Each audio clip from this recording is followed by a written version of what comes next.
Yan na yung second set ko. Ayan. Medyo mahirap na siya. Talagang mabigat na. So, itong program na ito ay hindi ito pang bodybuilding. Okay? Ang mga gustong mag-bodybuilding, gustong gayahin ito po ay program ko sa aking power and strength sa martial arts. As much as possible, ililis ko yung aking pahinga and then punta agad sa isa pang bubuhatin o gagawin. Tipong ganyan. Ganun yung aking program sa ganitong sit-up. Pero ngayon nag-increase na ako dito. So last week yung starting ko dito 80 kilos lang. Ngayon 90 kilos na siya. Ano siya? 25, 15, 5 kilos. And then yep. Dito naman sa aking high pull training, okay, sa 25, dalawang 5 kilos sa in between, and then dalawang 20 kilos, and isang 15 kilos, so 5, 30, 50, 70, 85 kilos na rin. Last time, 80 kilos na kami last week. Ito yung aking day 7. Tapos, dito naman, okay, last time 50 kilos lang. Ngayon medyo mas malaki in-increase ko dito kasi itong buhat na ito hindi naman ito delikado hindi siya delikado. So, dito naman sa aking alternating, last time 60, ngayon 70 na siya.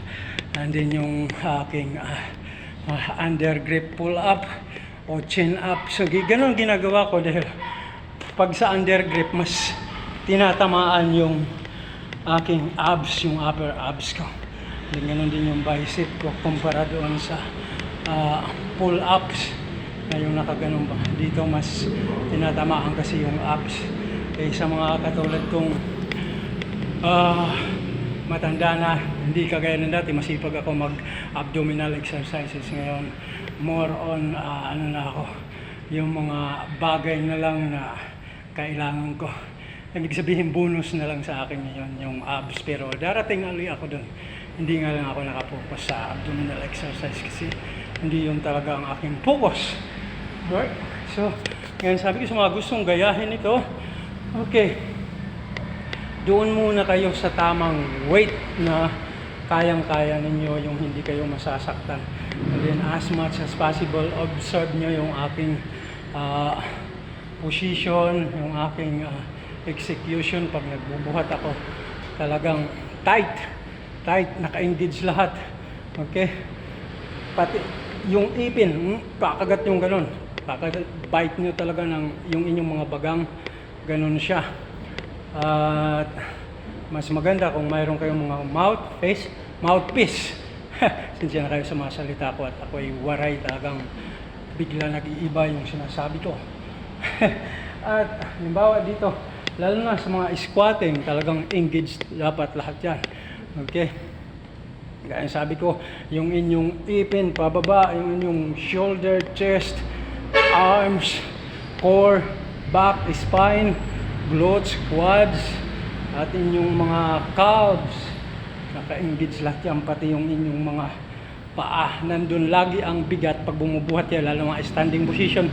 Yung bigat ng inyong mga katawan ay nandun lagi sa sakong. Huwag nyo ilalagay sa harap at magiging wobbly kayo na, hindi stable yung inyong mga tayo. Yun ang pakiramdaman ninyo. Pag kayo parang nagba-bounce lang, maliban na hindi rin naman mali yun. Kaya lang as much as possible, pag nagsisimula ka, iwasan mo yun para talaga mas ma-hit mo yung particular muscle o goal mo na gusto mo. Okay. Mayroon naman kasi ako, nagba-bouncing ako. Depende sa goal ko. Mga tipong ganyan, pero hindi mali yun. Saka na yun, saka ko natin explain. Lalo na dito, yung mga ganito. So ito ay hindi common na buhat. Okay, yung ginagawa ko dito, yung high pull training ko, talagang naka-engage, gaya ng sabi ko, mula bagang hanggang pababa yun. engage. Tapos yung inyong mga arms, huwag nyo ilulus yan o straight. Huwag nyo, mga gusto lang ganyan to. Huwag nyo i-straight yan, medyo slightly bended yan na ganun. Okay? And then huwag nyo ilulus yung inyong mga shoulder na ganyan. Kailangan, kahit bumaba yan, pansin nyo yung balikat ko, nakaganon pa rin yan. Okay? Huwag nyo ilulus na ganun at baka mabulnot. Pag sobrang bigat. Pero iwasan nyo muna yung mabigat. Okay? Maniwala kayo sa akin at itong mga ganitong bagay, dekada ng ginagawa ko ito. Kaya yung buhat, yung mga specific training, mga conditioning sa martial arts, magkaka-connection yun. Huwag kayong, sa mga gustong maging mahusay na martial artist, huwag kayong tumigil sa pag-aaral, pag-iensayo. Kung may nakita kayong maganda, bago gusto nyo, mga tipong ganyan, hindi umpisahan nyo mag-aral na tipong ganun. Okay?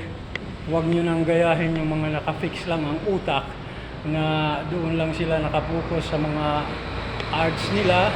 Hindi nila alam na mayroon palang napakadami pang mga kaalaman.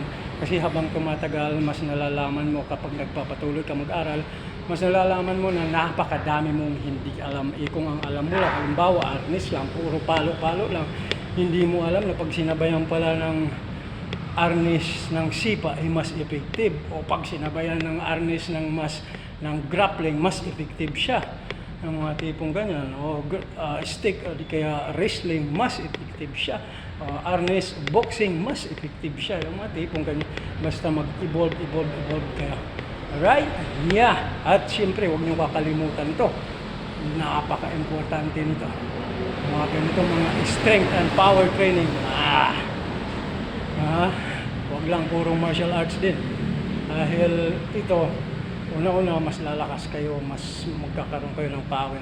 And din pangalawa, importante sa lahat, kaya niyong tumanggap ng bato ng kalaban. Right, hanggang sa muli po. Maraming salamat. Magandang araw po sa ating lahat. Pugay!